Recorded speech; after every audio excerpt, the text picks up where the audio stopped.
जय जगन्नाथ दर्शक बंधु महाभारत प्रमाण दियंती महाभारतर शांति पर्व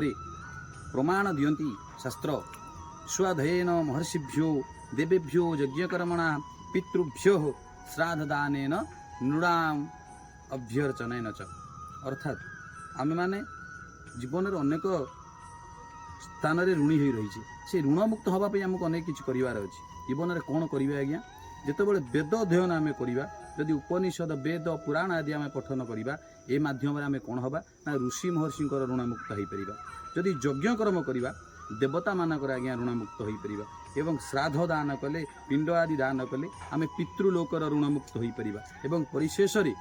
अतिथि सत्कार जहाँ कहती भोजन दान इत्यादि करी अतिथि मानक ऋणमुक्त हो पार तेणु यही कार्य करी जीवन में ऋणमुक्त होते जदि शेष समय आप ऋणयुक्त हो रोचंती ताले जीवन मूल्य किसी रही आगे तेणुक यही कार्य करी जीवन ऋणमुक्त हूँ। जय जगन्नाथ जय श्री राधे।